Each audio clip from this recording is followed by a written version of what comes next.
Hi అండి అందరికీ కూడా. ఈరోజు మనం నేర్చుకోబోతున్న పాఠ్యాంశం 3వ తరగతి తెలుగు పొడుపు విడుపు.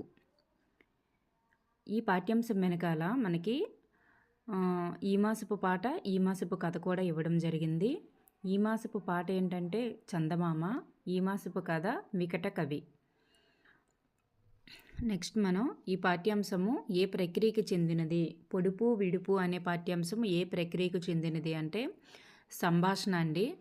అది పిల్లల యొక్క సంభాషణ ఎవరెవరు అనేది చెప్తాను. నెక్స్ట్ బిట్లు ఉన్నాయి. ఈ పాఠ్యాంశం యొక్క ఇతివృత్తం ఏమిటి అంటే భాషాభిరుచి, అంటే భాషలో ఉన్నటువంటి భాష పైన అభిరుచిని పెంచుకోవడం కోసం. పొడుపు కథలు ఎందుకు ఇస్తారంటే భాష పైన అభిరుచిని పెంచుకోవడం కోసం ఇస్తారు. కాబట్టి దీని యొక్క ఇతివృత్తం ఏంటంటే భాషాభిరుచి. ఈ పాఠ్యాంశం యొక్క రచయిత ఎవరంటే చింతా దీక్షితులు. మనం రచయిత గారి గురించి చూసుకున్నట్లయితే పొడుపు ఉడుపు పాఠ్యాంశము, ఇతివృత్తం భాషాభిరుచి, ప్రక్రియ సంభాషణ. ఈ రచయిత గురించి చూసుకున్నట్లయితే చింతా దీక్షితులు. ఈయన కవి, కథకులు, విద్యావేత్త, తెలుగులో బాల సాహిత్యానికి తొలితరం మార్గదర్శకుల్లో ముఖ్యులు. గిరిజన జాతుల నుంచి గిరిజనుల గురించి, సంచార జాతుల గురించి తెలుగులో కథలు రాసినటువంటి తొలి రచయిత. చూడండి, ఇది మోస్ట్ ఇంపార్టెంట్ అండి. గిరిజనుల గురించి మరియు సంచార జాతుల గురించి. గిరిజనులు అనగానే మీకు సంచార జాతులు, గిరిజనులు అనగానే చింతా దీక్షితులు గుర్తొచ్చేయాలి. గిరిజనుల గురించి, సంచార జాతుల గురించి తెలుగులో కథలు రాసినటువంటి తొలి రచయిత ఎవరు? చింతా దీక్షితులు. ఈయన రచించినటువంటి రచనలు ఏంటంటే ఏకాదశి, శబరి, వటీరావు కథలు, లక్క పిడతలు, జానపద గేయాలు. ఇవన్నీ కూడా జానపద గేయాలు కూడా ఈయన సేకరించారంట. పక్కన పెట్టండి. ఈయన రచించిన రచనలు ఏంటంటే ఏకాదశి, శబరి, వటీరావు కథలు, లక్క పిడతలు. ఈ 4 కూడా ఈయన రచించినటువంటి రచనలు. ఈయన జానపద గేయాలు కూడా సేకరించారు. చూడండి, మనకి మోస్ట్ ఇంపార్టెంట్ ఏంటంటే ఈయన రచనలు. వటీరావు కథలు ఎవరు రచించారు, లేదా శబరి ఎవరు రచన, ఏకాదశి ఎవరు రచన అని ఇవ్వచ్చు. లేదా చింతా దీక్షితుల యొక్క రచన కానిదేది అని అడగొచ్చు. కిందన ఏకాదశి, శబరి, వటీరావు కథలు అని ఇస్తాడు. కిందన ఏదో తెల్ల దొరతనమో లేకపోతే నల్ల దొరతారు. ఇంకో రచనల గురించి ఏదైనా ఇచ్చి మనకి కానిది ఏదైనా కూడా అడగొచ్చు. ఈ 4 మీరు గుర్తుపెట్టుకోవాలి. గిరిజనుల గురించి, సంచార జాతులు అనగానే మనకి చింతా దీక్షితులు గుర్తొచ్చేయాలి. నెక్స్ట్ వన్, మనకి పొడుపు కథలోని బిట్లు చూసుకున్నట్లయితే ఈ పాఠ్యాంశానందల బిట్లు పాత్రలు గిరి, సూరి, సీతి, వెంకి అనే వాళ్ళు మధ్య జరిగిన సంభాషణ అండి. ఇది తీసే కొద్దీ పెరిగేది ఏది అంటే గొయ్యి. ఈ పాఠ్యాంశం అందరి పాత్రలు మాత్రం ఇవి ఉన్నాయి. ఇంకా సంభాషణ అనేది ఎవరెవరి మధ్య జరిగింది చెప్తాను. తీసే కొద్దీ పెరిగేది ఏది అంటే గొయ్యి. వెండి గొలుసు వెయ్యడమే కానీ తీయలేము ఏంటదంటే ముగ్గు. 100 చిలుకలకు ఒకటే ముక్కు పల్లగుత్తి. పచ్చ చొక్కావాడు చొక్కా విప్పుకొని నూతిలో పడ్డాడు అరటిపండు. తెల్లని పొలంలో నల్లని విత్తనాలు చేత్తో జల్లుతారు, నోటితో ఏరుతారు. పుస్తకం మీద అక్షరాలు. చెయ్యని కుండ, పొయ్యని నీళ్లు, వెయ్యని సున్నం తీయనుండు ఏంటంటే కొబ్బరి నీళ్ళు. నెక్స్ట్, పైన ఒక పలక, క్రింద ఒక పలక, పలకల నడుమ మిలికల గిలిక అనేది నాలుక.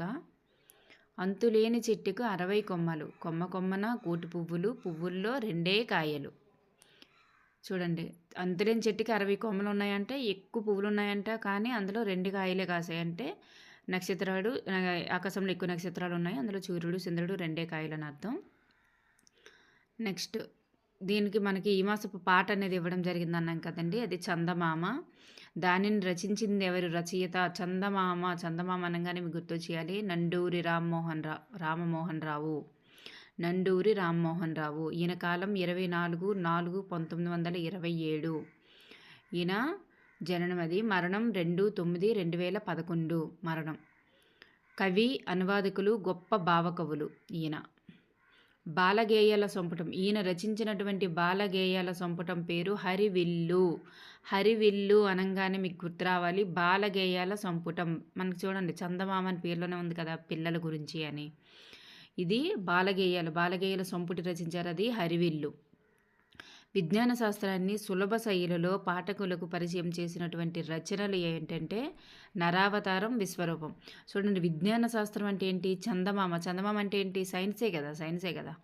చందమామ సులభ శైలిలో పాఠకులకు పరిచయం చేసినటువంటి విజ్ఞాన శాస్త్రాన్ని ఎవరంటే విజ్ఞాన శాస్త్రాన్ని సులభ శైలిలో పాఠకులకు పరిచయం చేసిన రచనలు ఏంటంటే నరావతారం, విశ్వరూపం.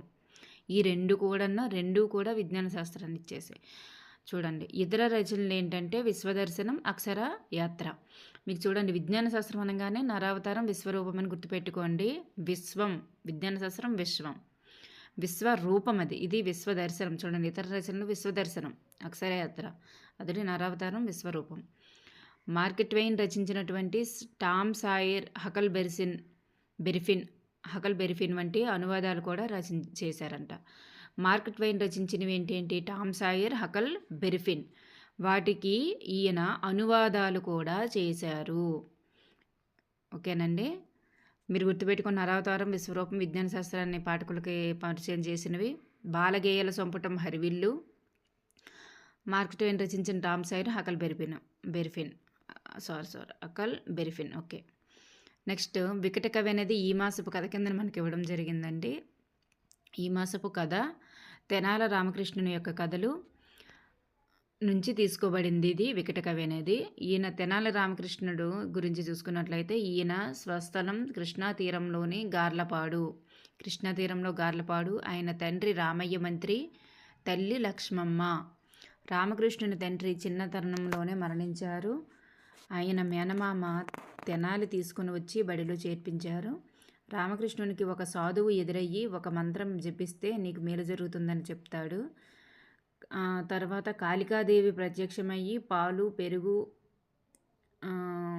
ఆ మంత్రం జపించిన తర్వాత కాళికాదేవి ప్రత్యక్షమయ్యి పాలు, పెరుగు ఉన్న గిన్నెలు ఇచ్చి పాలు తాగితే పండితుడు అవుతావు, పెరుగు తాగితే ఐశ్వర్యవంతుడు అవుతావు అని చెప్తుంది. కానీ ఈయన ఏం చేస్తారంటే పాలు, పెరుగు రెండు ఉన్న గిన్నెల్ని తాగేస్తారు. తాగేయడం వల్ల కాళికాదేవి కోపం వచ్చి నువ్వు వికటకవి అయిపోతావు పో అని శపిస్తుంది. అందుకే ఈ తెనాలి రామకృష్ణుడే వికట కవిగా ప్రసిద్ధి పొందారు. రాయలవారి ఆస్థానంలో అష్టదిగ్గజాలలో ఒకరుగా గొప్ప కావ్యాలు రాశారు. రామకృష్ణునికి గల మరొక పేరు ఏంటంటే రామలింగడు. ఇది బిట్టండి, రామలింగడు. నెక్స్ట్ మనం ఈ పాఠంలోని చిత్రాలలో ఎవరెవరు ఉన్నారో చెప్పండి అని అంటే, చిత్రాలలో గిరి, సూరి, సీతి, వెంకి. గిరి, సూరి, సీతి, వెంకి. గిరి వాళ్ళ మామయ్య, ముగ్గు వేసే పాప, ద్రాక్ష గుద్ది ఉన్నాయి.